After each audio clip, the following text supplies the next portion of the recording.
Bonjour à tous, je suis encore très heureuse d'être parmi vous. Aujourd'hui, je vais passer un petit peu à la présidence, vous dire ce qu'on va faire un tout petit peu. Je tiens à vous souhaiter d'abord une très très belle semaine. J'espère que vous serez réconfortés si vous avez besoin de réconfort par le Seigneur. J'avais une petite brève pensée à vous proposer. J'aimerais qu'on lise dans Psaume chapitre 36, verset 10. Car auprès de toi est la source de la vie, par ta lumière, nous voyons la lumière. Je pense que l'une des choses les plus difficiles dans la vie de quelqu'un, c'est de ne pas voir. Être aveugle, je me dis que ça doit être extrêmement difficile, et surtout quand on a un jour connu, avoir une vision. Donc, j'aimerais juste vous dire que ce passage me touche particulièrement parce que c'est bizarre, on dit, par ta lumière, nous voyons la lumière. Ça veut dire qu'on peut voir une fausse lumière. Mais au travers de Jésus, nous sommes capables de voir la vie différemment. C'est ce que j'aime beaucoup parce qu'on pense voir ou connaître des choses, mais quand on est avec Jésus ou quand on a la vision de Jésus, il y a certaines choses qui s'éclaircissent. Je voudrais juste vous donner un exemple du daltonisme. C'est une maladie héréditaire dont le malade ou le patient a une grosse difficulté de pouvoir faire une différence entre des couleurs. Alors je vous donne juste un exemple de deux photos qui, à droite, est une couleur, enfin, une photo colorée, et à gauche, une photo non colorée. Si vous passez votre vie à voir la vie en noir et blanc ou en vision non colorée suffisamment, il y a des choses que vous ratez. Mais lorsque vous recevez une vraie lumière, il m'arrive de regarder des fois des daltoniens pour qui on a trouvé des solutions, c'est-à-dire qu'il y a des lumières, plutôt des lunettes particulières, qui leur permettent de voir maintenant, c'est-à-dire de passer à la photo en noir et blanc, et après on voit la vie en couleur. C'est quelque chose d'extrêmement émouvant. Chaque fois que je regarde ces vidéos, je pleure comme un enfant. Et c'est exactement l'image parfaite quand Jésus vient éclairer nos vies. Parce qu'il y a des fois, on peut vous poser la question, mais qu'est-ce que Jésus a fait dans ta vie? Qu'est-ce qu'il a fait de spécial? C'est très difficile quand on n'a pas ces lunettes. Et je vous souhaite, ce matin, quand vous écouterez le message, après les chansons, déjà d'écouter les chants de louange avec la lumière de Jésus et d'écouter même le message avec la lumière de Jésus. Pourquoi c'est nécessaire d'avoir cette lumière ou de cette compréhension de ce que Dieu fait dans notre vie? Tout simplement parce qu'il y a des choses qui sont beaucoup plus compréhensibles. J'ai choisi un petit exemple d'un choc de culture. C'est souvent ce qui arrive quand nous lisons la parole de Dieu. C'est très difficile de la lire avec la vision ou la vie ou la façon de voir qu'on a toujours eue. Je viens d'un pays où on aime beaucoup la vache. Pourquoi? Parce qu'elle est représentative de richesse, parce que dans la culture burundaise d'où je viens, la vache avait une place particulière. Elle donnait le lait à la famille, c'est-à-dire nourrissait les enfants. Elle donnait le fumier pour cultiver la terre. Donc, elle faisait tellement de choses que c'était une image parfaite de la richesse. Donc, une personne était considérée comme riche quand elle avait beaucoup de vaches. Ce qui fait que quand vous allez prendre pour femme une jeune burundaise, vous payez la dot. Et l'une des choses que vous devriez mentionner, c'est que vous alliez donner des vaches, mais aussi vous considériez cette jeune ou future épouse comme une vache homme. Donc, toutes les expressions burundaises qui contiennent la vache, c'était des choses extraordinaires. Alors, quand on vous dit, vous faites des choses comme une vache, littéralement, en français, vous pouvez sauter de votre place. Mais dans la langue burundaise, c'est le meilleur, le parfait compliment qu'on puisse te faire. Donc, souvent, on lit la Bible en ayant ce choc de culture. Et des fois, il nous arrive de ne pas comprendre l'amour de Dieu derrière ce qui a été écrit au travers des gens. Donc, j'aimerais que ce matin, on puisse sincèrement être ouvert à ce que Dieu va faire dans notre vie, à accepter d'avoir sa vision des choses dans notre vie, à accepter de laisser tomber nos cultures pour embrasser réellement ce qu'il a pour nous. Je vais passer la parole à Patrice Nagan. J'aime beaucoup ses enseignements et j'espère sincèrement que par le Saint-Esprit, nous puissions bénéficier de ce que Dieu a mis dans sa vie. Et même avant d'écouter ses chants, plutôt d'écouter sa prédication, il y a des chants de louanges qui vont être présentés, que vous allez écouter, que nous allons partager ensemble. Donc je vais laisser la place au groupe de louanges tout en insistant que la lumière du Seigneur puisse illuminer nos cœurs ce matin. Merci.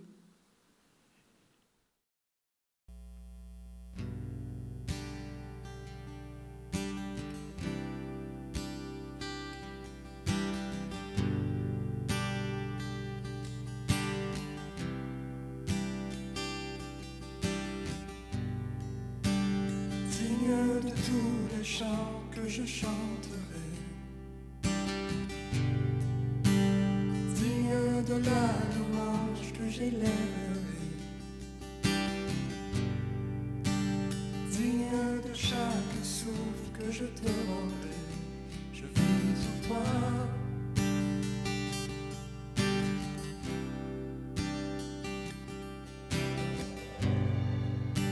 Jésus, le nom au-dessus de tous les mots.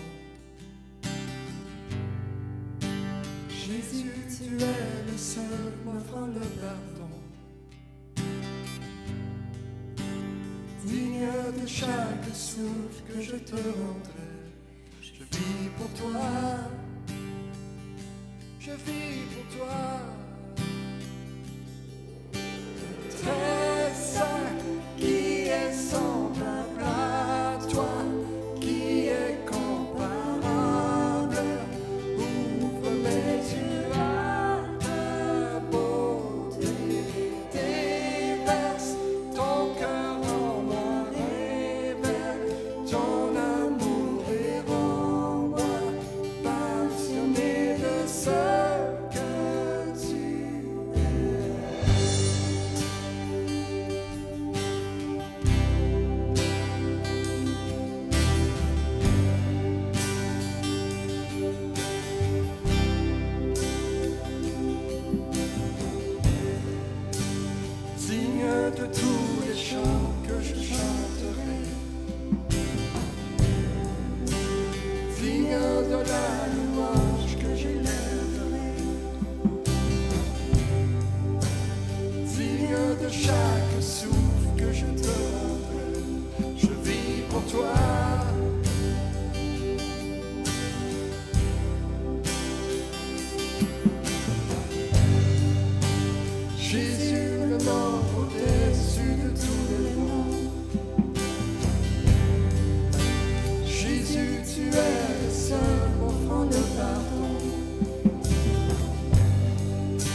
présent pour me secourir.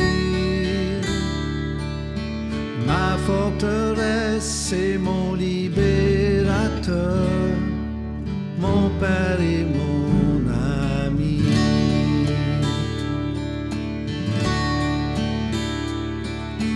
Dieu est mon refuge et ma force, toujours présent pour me secourir.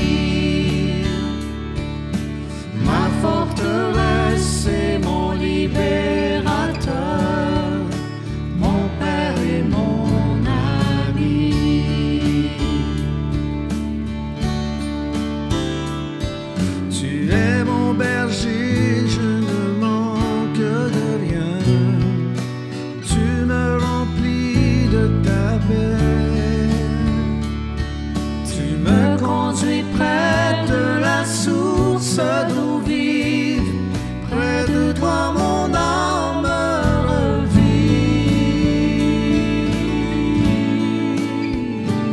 Oh, Dieu est mon refuge et ma force, toujours présent pour me secourir.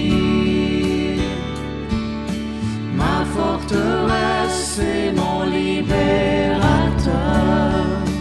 mon Père et mon ami.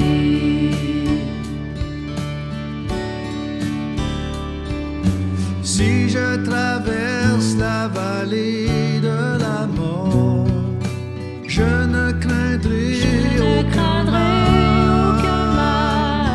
Tu seras toujours mon réconfort et jamais tu ne me laisseras.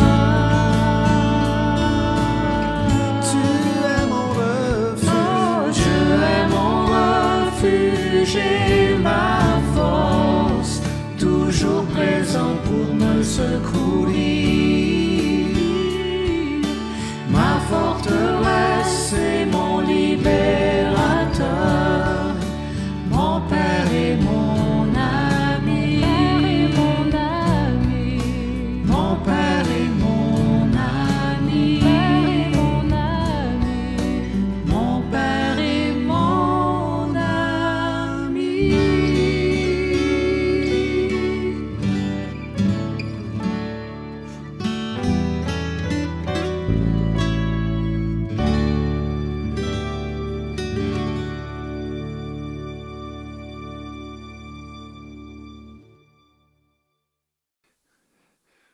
Bonjour tout le monde. Merci à l'équipe de louanges. Merci aussi à Nathalie. Nathalie pour le partage qu'elle nous a fait en commençant. Beaucoup apprécié les images. Certaines que je n'utiliserai pas avec mon épouse, mais beaucoup apprécié l'illustration. Et puis c'est un peu ma prière ce matin, que Dieu ouvre nos yeux pour voir comme lui voit, selon sa lumière, selon sa vérité, selon ses sentiments, selon son cœur. Et c'est ma prière pour vous et moi ce matin qui nous parle et qui met en lumière selon son cœur. J'ai beaucoup aimé ce que François a partagé il y a 2 semaines sur la réponse chrétienne à la COVID. Et on a discuté, lui et moi, François et Dominique, Cindy, mon épouse et moi, on avait un Zoom ensemble, puis on discutait, et on a parlé de ça, et puis on a décidé de faire une suite à ce message-là. Et puis, donc, c'est la deuxième partie de la réponse chrétienne à la COVID que j'aimerais faire ce matin. Et premièrement, j'aimerais ça faire un retour sur ce que François a partagé. Il a partagé, sans aller dans trop de détails, mais juste rapidement, que l'humain a toujours essayé d'expliquer l'épreuve. Et il y a des mauvaises réponses des chrétiens parfois. Et les mauvaises réponses qu'il nous a partagées, qu'il nous a dit, on a cette tendance à blâmer, donc ça prend absolument un responsable un peu. Il a ramené ça à l'Éden, dans Ève qui blâme le serpent ou l'homme qui blâme Ève. Un autre point qu'il a soulevé, c'est que Dieu va me protéger. C'est cette pensée magique. Moi, je suis chrétien, je ne serai pas affecté par le COVID. Et il y en a qui ont plusieurs surprises de ce côté-là. Un autre, c'est le signe de la fin des temps. On voit la fin des temps parce qu'il y a cette pandémie mondiale-là. Ou c'est une punition de Dieu. Et où il y a une conspiration et qui encourage la désobéissance civile parce qu'il y a une grosse conspiration mondiale. Et François a emmené des bons exemples bibliques pour adresser chacun de ces points-là.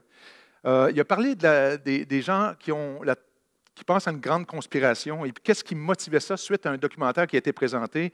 Et il dit, premièrement, c'est que nos cerveaux ont une tendance naturelle à la conspiration, à soupçonner quelque chose qui se passe. Et ça crée des peurs par un instinct de survie, peur de perdre nos droits, peur de se faire jouer.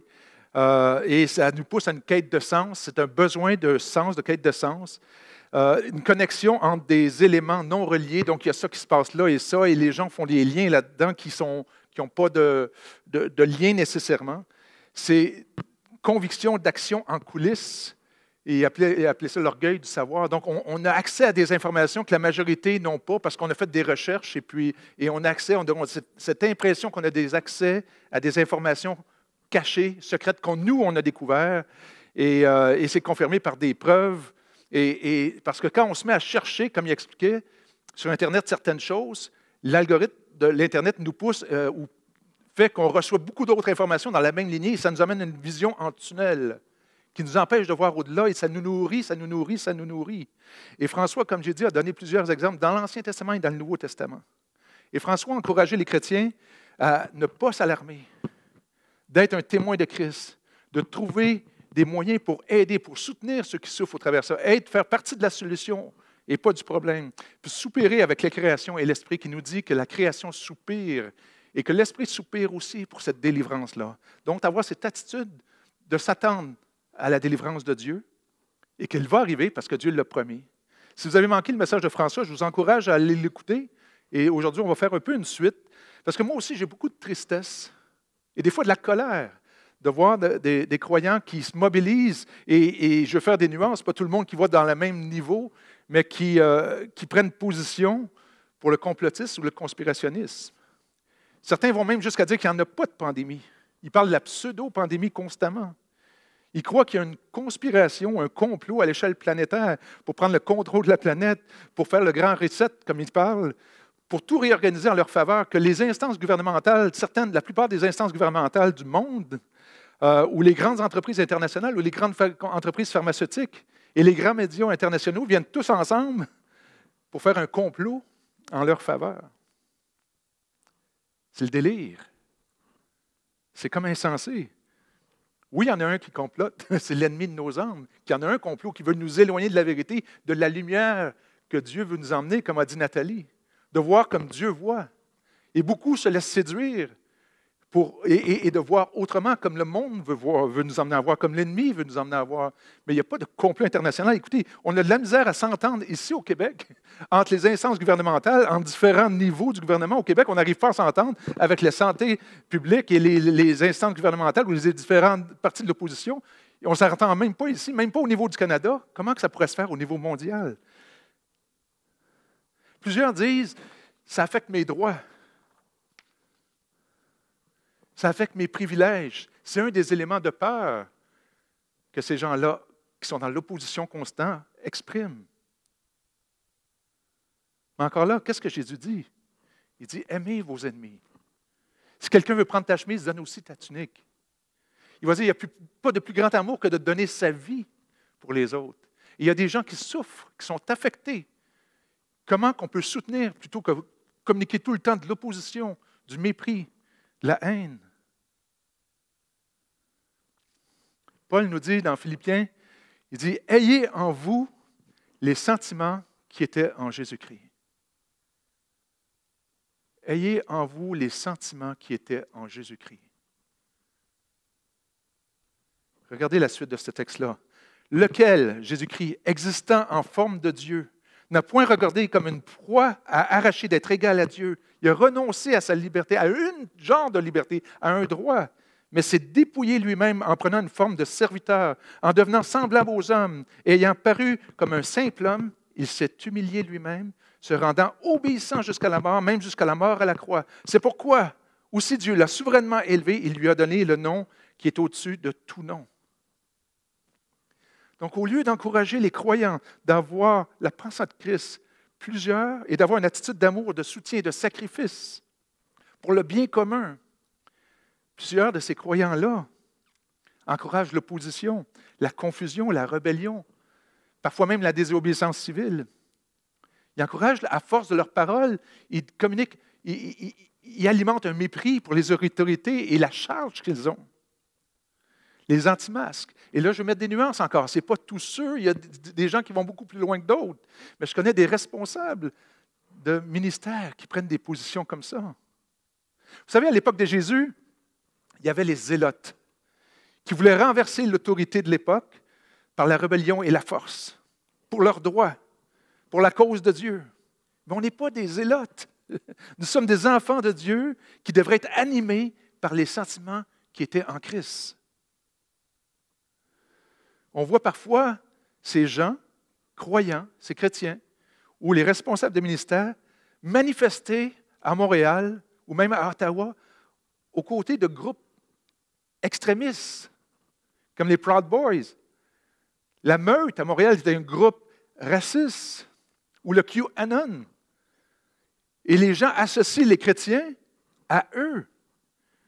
Ce QAnon, le Q qu'on ne connaît pas, le Q anonyme qu'on ne connaît pas, qui pense que ce mouvement de complot international, mondial, de pédophiles qui pensent qu'il se nourrit du sang des enfants, c'est comme insensé, c'est le délire.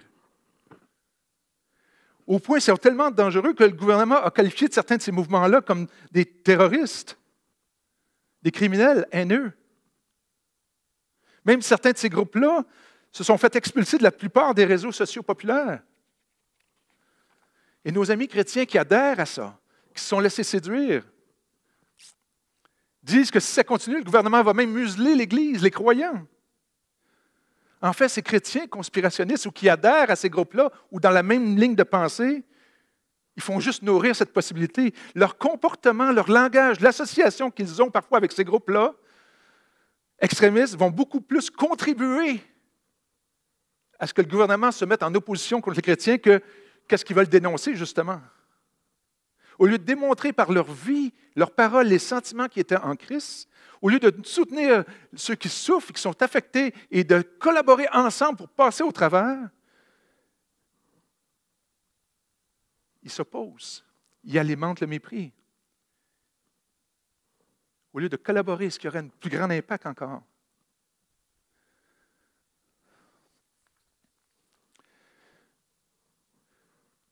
Ces gens-là, qui sont nourris de cette pensée-là, qui est à l'opposé de Jésus, qui lui a été prêt à renoncer à tout pour nous. Il n'y a pas de plus grand amour que de donner sa vie. J'aimerais ça nommer des noms de ces personnes-là, de ces responsables de ministère qui prennent des positions et qui font ces marches-là aux côtés des autres, mais je ne le ferai pas, car ces personnes-là, c'est des frères et sœurs qui aiment le Seigneur et que je choisis d'aimer. Et comme disait François, parfois c'est difficile d'aimer à cause du tort qu'ils font à l'Église. Mais je veux choisir de les aimer.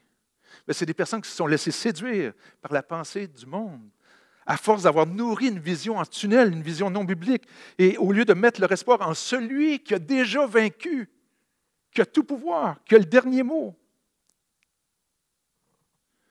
Vous savez, une des choses qui a été mentionnée, c'est qu'une certaine chose qui alimente la pensée complotiste, c'est la peur, l'instinct de survie qu'on a dit. Peur de la perte de contrôle, peur d'être contrôlé, peur de perdre nos droits, peur de perdre notre liberté.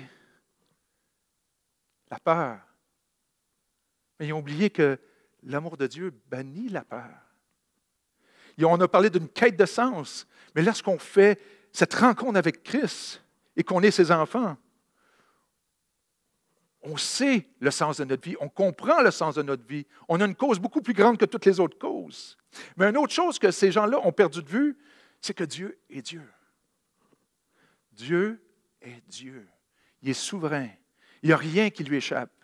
Il n'a pas perdu le contrôle. C'est lui qui a la victoire. La victoire est déjà gagnée. Et Dieu est à l'œuvre. Il n'a pas dit son dernier mot. Dieu est encore à l'œuvre. Plusieurs textes nous disent ça partout dans les Écritures. Ici, on a « Éternel, tu es Dieu. Dans les cieux, c'est toi qui domines sur tous les royaumes des nations. C'est toi qui as en main la force et la puissance et à qui nul ne peut résister.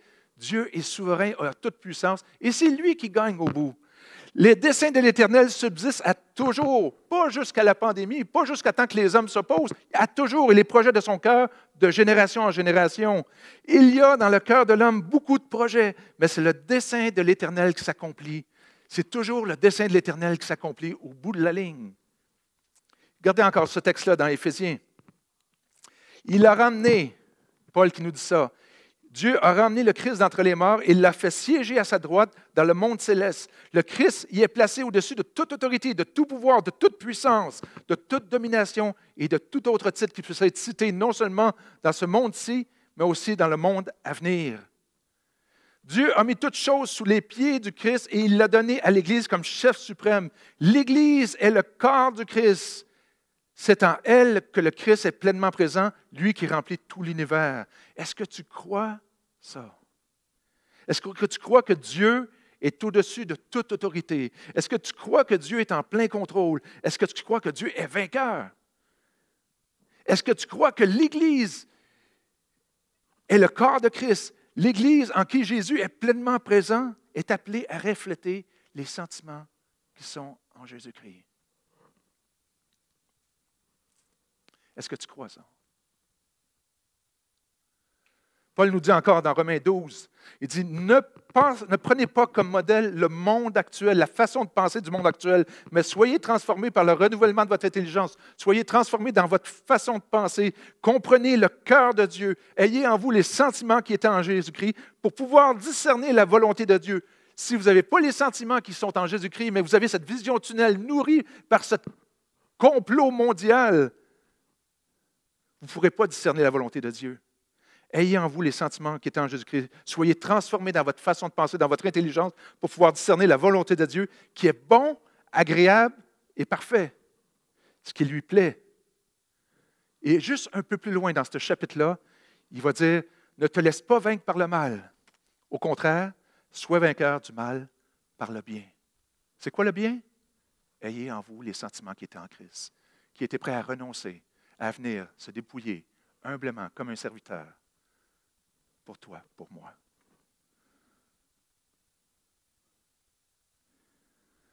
Dieu est pleinement Dieu. Il veut changer notre façon de voir.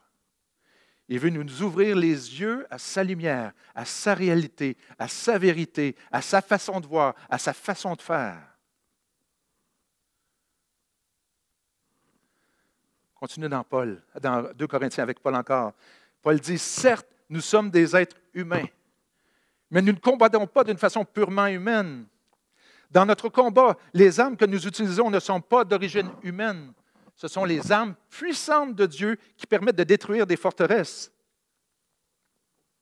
Nous détruisons les faux raisonnements. Nous renversons tout ce qui se dresse orgueilleusement contre la connaissance de Dieu. Nous faisons prisonnière toute pensée pour l'amener à obéir à Christ.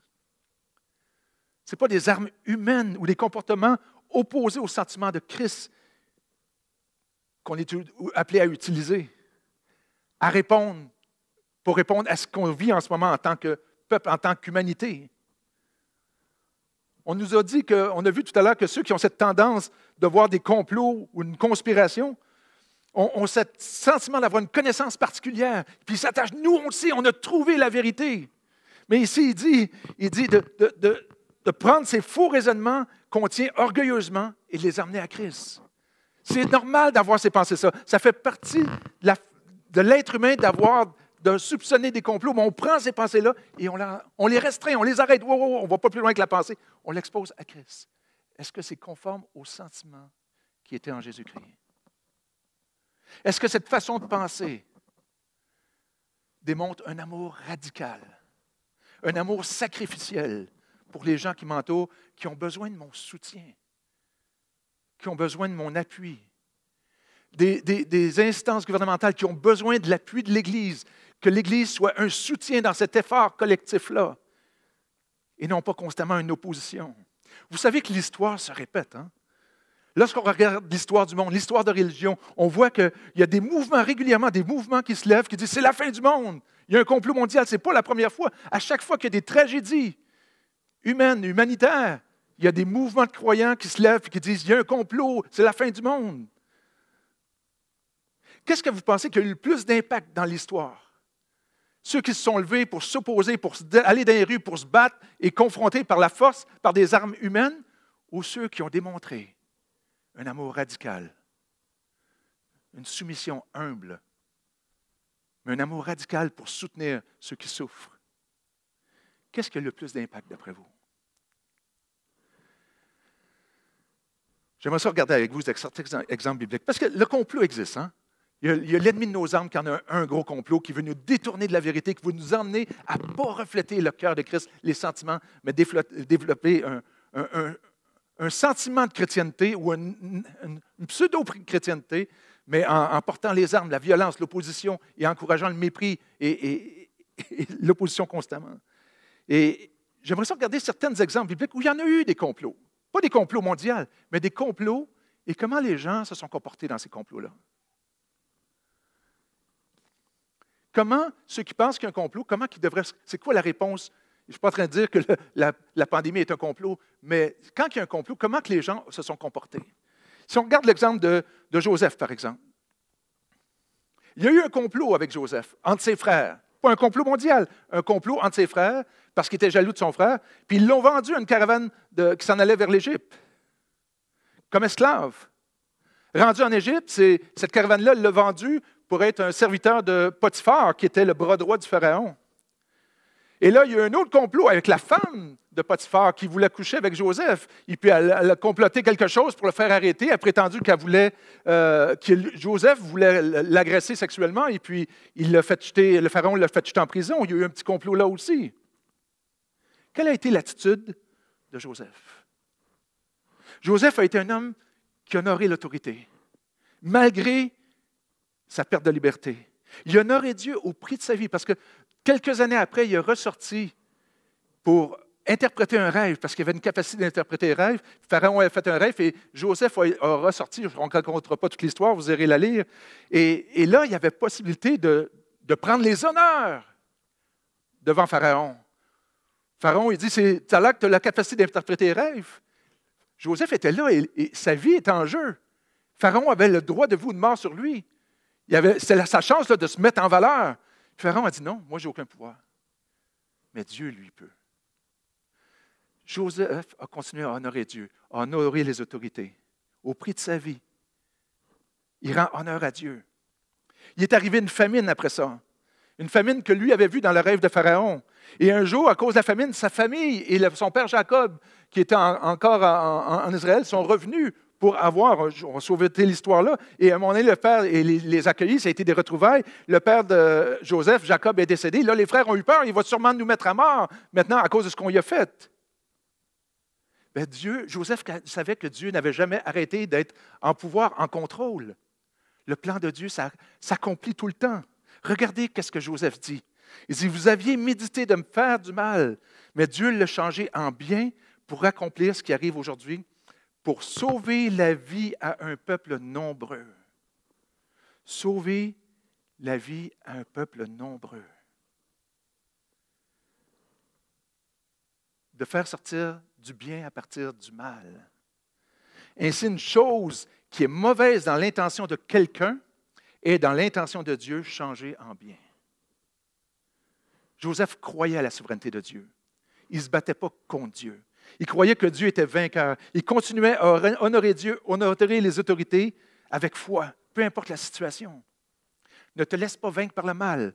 Au contraire, sois vainqueur du mal par le bien. Ayez en vous les sentiments qui étaient en Jésus-Christ. Un autre exemple, Esther. Esther a été enlevée, c'était une Hébreu, enlevée pour être dans le harem du roi. Il y avait un parent qui travaillait dans l'environnement du roi, qui s'appelait Mardoché. Et puis, Mardoché a appris qu'il y avait un complot pour tuer le roi. Donc, il dit à Esther, et Esther le dit au roi, et puis le roi a été sauvé finalement. Mais il y a un autre complot qui se met en place pour tuer, anéantir le peuple hébreu par Amam, qui était le bras droit du roi. Esther honore Dieu. Elle respecte les règles. Elle honore l'autorité et se soumet à l'autorité. Mais elle intercède auprès du roi en respectant les règles. Mardochée lui a dit, « Et qui sait, c'est pas pour un temps comme celui-ci que tu es parvenu là où tu es. » Elle a pu intervenir en respectant toutes les règles du roi, pas par la rébellion, pas par le mépris. Son peuple a été épargné. Dieu était à l'œuvre pour la libération de son peuple. Et qui sait si ce n'est pas pour un temps comme aujourd'hui que toi et moi, qui avons rencontré Christ, qui suivons Christ, qui sait si ce n'est pas pour un temps comme ça que Dieu nous a appelés pour qu'on soit une lumière, qu'on emmène les gens à voir selon la lumière de Dieu, selon les sentiments qui étaient en Christ. Ne te laisse pas vaincre par le mal. Au contraire, sois vainqueur du mal par le bien. Un autre exemple, l'Église de Jérusalem, au tout début, tout allait bien. L'Église avait un impact à cause de l'amour qu'ils avaient envers les gens autour. Là, il y a eu le discours d'Étienne. Étienne, devant les leaders religieux. Étienne honore Dieu. Il exprime son opinion, non pas par la rébellion, mais par la vérité de l'œuvre de la croix, qui apporte la vie, qui apporte la restauration entre nous et Dieu, qui est pleinement suffisante. La croix qui est pleinement suffisante. Puis là, ça a tellement choqué certains leaders qui l'ont mis à mort. Et pendant qu'il est mis à mort, Étienne voit Jésus qui l'attend. Puis il y a une grande persécution qui commence. Et quelque chose à comprendre ici. Hein? Jésus, quand il est parti, il dit, vous allez être mes témoins à Jérusalem, en Judée, en Samarie et jusqu'aux extrémités de la terre. Mais là, les chrétiens étaient tous dans la région de Jérusalem. Regardez ce qui s'est passé par la suite. Il y a eu ce jour-là une grande persécution contre l'Église, un complot contre l'Église de Jérusalem. Tous, excepté les apôtres, se dispersèrent dans les contrées de la Judée et de la Samarie. Des hommes pieux ensevelirent Étienne et le pleurèrent à grand bruit. Saul, de son côté, ravageait l'Église. Pénétrant dans les maisons, il en arrachait hommes et femmes et les faisait jeter en prison. Ceux qui avaient été dispersés en Judée et en Samarie allaient de lieu en lieu annonçant la bonne nouvelle de la parole. Qu'est-ce que les chrétiens faisaient? Ils n'encourageaient pas la rébellion, le mépris, l'opposition. Ils annonçaient quoi? La bonne nouvelle, l'Évangile, la parole de l'Évangile. La mort, la résurrection de Jésus-Christ, qui nous emmène la vraie liberté, la vraie paix, qui nous emmène à voir comme Dieu voit, à avoir ces sentiments qui étaient en Christ. La seule solution. La majorité des théologiens sont d'accord pour affirmer que cette situation, cette crise, a permis à l'Évangile de se répandre dans le monde. Dieu est à l'œuvre malgré la menace, malgré l'épreuve. Vous aviez médité de faire le bien dans l'histoire de Joseph, Dieu l'a changé en bien. De faire le mal, Dieu l'a changé en bien pour accomplir ce qui arrive aujourd'hui, pour sauver la vie à un peuple nombreux.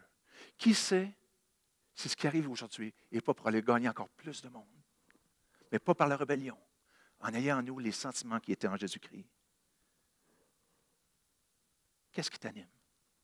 Qu'est-ce qui m'anime? Est-ce cette tendance humaine à penser qu'il y a un complot, que tout le monde est faux, que tout le monde se trompe en disant qu'il y a une pandémie? Ou de dire, OK, il y a cette situation-là, comment je peux être des porteurs de vie, d'espoir, de bonnes nouvelles? Dernier exemple, Pierre et Jean dans Acte 4. Pierre et Jean montaient au temple, il y a une personne qui est handicapée là depuis des années. Il s'arrête, il le regarde parce que la personne qui était là s'attend à recevoir quelque chose de Pierre et Jean, mais il leur dit, écoute, on n'a rien donné, mais ce qu'on a, on te le donne. Tu es guéri au nom de Jésus. Et là, des foules sont attroupées, ils ont commencé à annoncer la bonne nouvelle de l'Évangile, la liberté qu'on a en Christ, la restauration que Christ nous amène, l'identité, la quête de sens qui est trouvée en Christ, les craintes, la peur qui est abolie, la liberté, le courage, l'assurance que Christ apporte. Et là, des leaders religieux sont venus. Ils les ont vus, ils les ont gardés, ils les ont emprisonnés jusqu'au lendemain. Et puis encore le lendemain, il s'est passé autre chose. Ils ont commencé à les frapper. Et puis ils leur ont défendu de parler de Jésus-Christ. Mais regardez le texte. Sitôt libérés, après avoir été frappés et interdits de parler de Jésus, Pierre et Jean se rendirent auprès de leurs amis et leur racontèrent tout ce que les chefs des prêtres et les responsables du peuple leur avaient dit.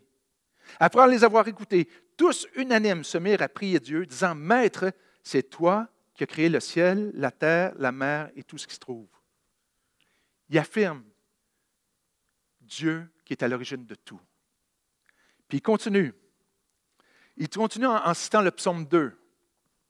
Ils disent, « C'est toi qui as dit par l'Esprit Saint, qui s'est exprimé par la bouche de notre ancêtre David, ton serviteur, le psaume 2 là, qui va citer. Pourquoi tant d'effervescence parmi les nations? Et pourquoi les peuples trament-ils des complots inutiles? Les rois de la terre se sont soulevés et les chefs se sont ligués contre le Seigneur et son Messie. » Et là, il n'est pas en train de parler d'un complot mondial. Il parle de personnes, et qu'il va nommer tout de suite après, qui se sont dressées. Il y en a eu un complot contre Jésus. Mais regardez la suite. Il dit, « En effet, c'est bien une ligue, un complot, qu'Hérode et Ponce Pilate, les peuples étrangers et les peuples d'Israël ont formé dans cette ville contre ton saint serviteur Jésus que tu as choisi comme Messie. Ils n'ont fait qu'accomplir tout ce que tu avais décidé d'avance dans ta puissance et ta volonté. » Ces croyants-là reconnaissent que Dieu est à l'œuvre, que Dieu est là, que dans cette situation-là, Dieu n'a pas perdu le contrôle, que Dieu est derrière et de ça, il va faire sortir quelque chose encore plus grand qu'on ne voit même pas encore aujourd'hui. Ils se rendent compte que Dieu est à l'œuvre malgré la menace. Ils ne se battent pas contre Dieu. Et quelle est leur réponse après dans la prière? On pourrait croire facilement que c'est « Oh, Dieu permet qu'on ne soit pas affecté, qu'on ne soit pas maltraité, qu'on puisse se réunir encore tout le monde comme avant tout de suite, là, maintenant, et qu'on n'aille pas aucun prix à payer. » Non, mais ce n'est pas ça leur requête. Ce n'est pas ça leur prière, parce qu'ils ont compris que Dieu est à l'œuvre et que leur rôle, c'est d'être un soutien dans la situation qui se passe. Ils prient « Maintenant, Seigneur, vois comme il nous menace et donne à tes serviteurs la force d'annoncer ta parole. » Cette bonne nouvelle de l'Évangile, avec une pleine assurance, étends ta main pour qu'il se produise des guérisons, des miracles et d'autres signes au nom de ton saint serviteur Jésus. Et quand ils eurent fini de prier, la terre se mit à trembler sous leurs pieds à l'endroit où ils étaient assemblés. Ils furent tous remplis du Saint-Esprit et annonçaient la parole de Dieu avec assurance. Quelle est la réponse de Dieu? Quelle est la réponse des croyants? Et ce sentiment qui était en Jésus-Christ.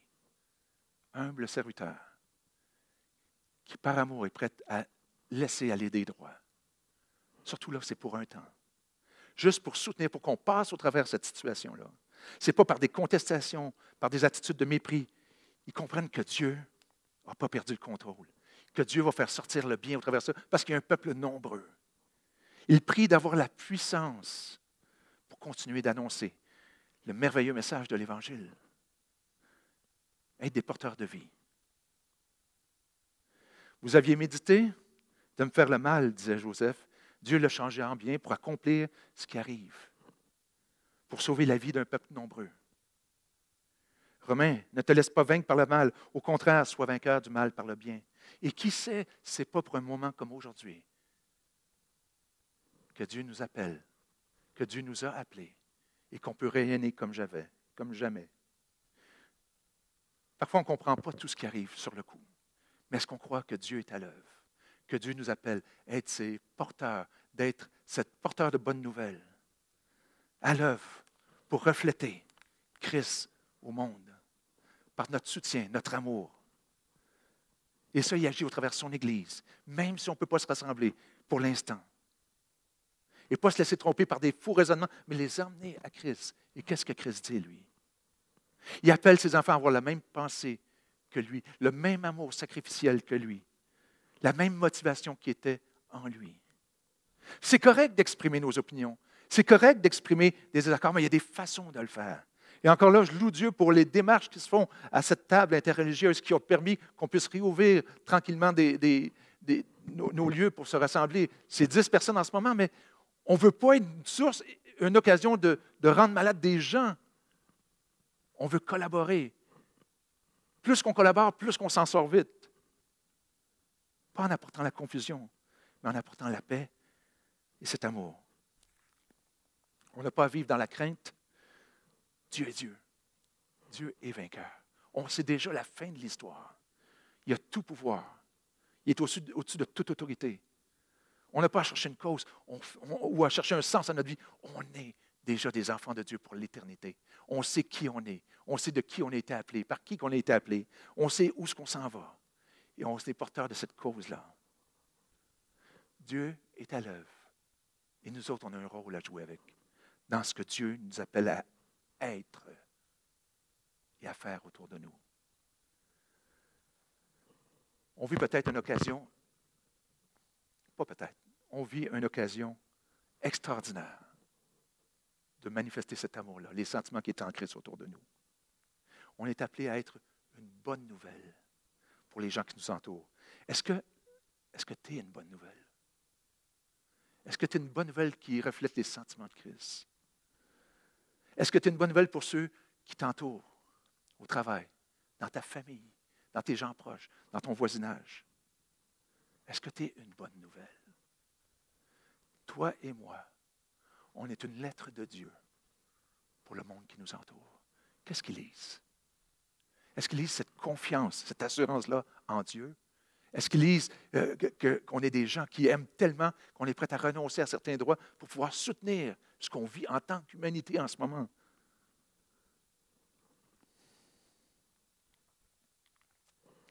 Ayons en nous les sentiments qui étaient en Jésus-Christ. Par amour pour Dieu et par amour pour les gens autour de nous que Dieu aime tant. Prions ensemble.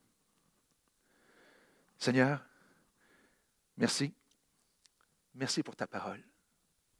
Merci pour nous avoir révélé ton cœur. Et, Seigneur, on ne veut pas se confier en autre chose que toi, ta vérité, tes sentiments, ton amour.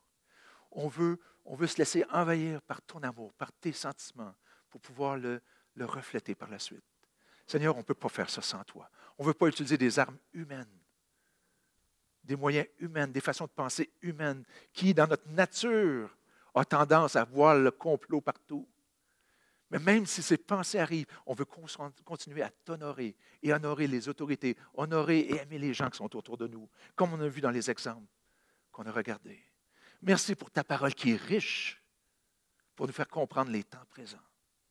Et Seigneur, on veut profiter de ces temps présents pour encore manifester combien tu es grand et combien une assurance ferme en toi change tout dans comment on peut traverser cette pandémie qu'on traverse en ce moment. Merci d'être avec chacun de nous. Merci d'emmener ta lumière à ceux qui se posent des questions, qui sont pris avec des conflits dans leur tête. Est-ce que c'est un complot ou pas? Et que tu puisses emmener ta lumière, ta paix, ton repos. Et la liberté, la vraie liberté, que toi seul peux produire la liberté dans nos cœurs, d'être dégagé de la crainte, de la peur, de perdre quoi que ce soit, ou d'être pris en contrôle, d'être prisonnier de quelque chose qu'on ne sait pas trop quoi. Seigneur, toi, t'emmènes cette liberté-là profonde. Donc, qu'on puisse ensemble s'encourager à se tourner vers toi et de développer ces sentiments, rechercher ces sentiments qui étaient en toi, en se collant à toi, en se mettant à ton écoute, toi uniquement. Merci, Seigneur. Amen. Merci à tout le monde.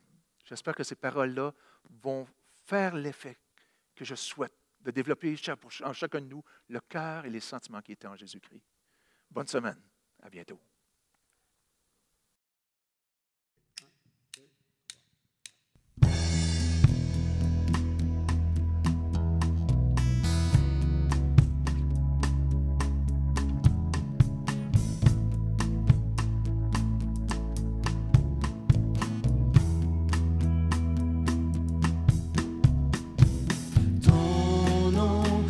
Des bruits de la ville, ton nom comme du miel sur mes lèvres, ton nom Emmanuel,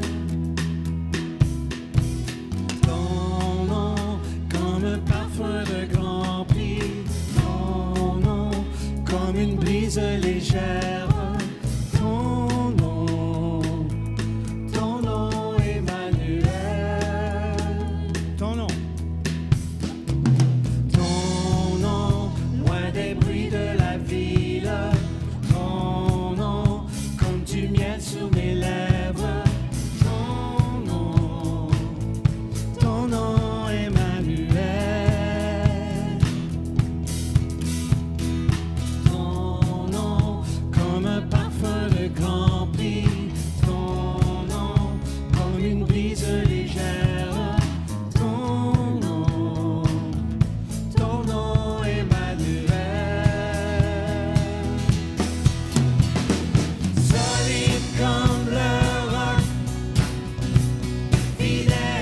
qu'un ami.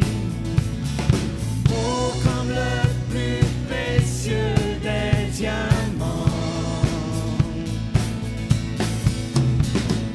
Solide comme le roc, fidèle plus qu'un ami.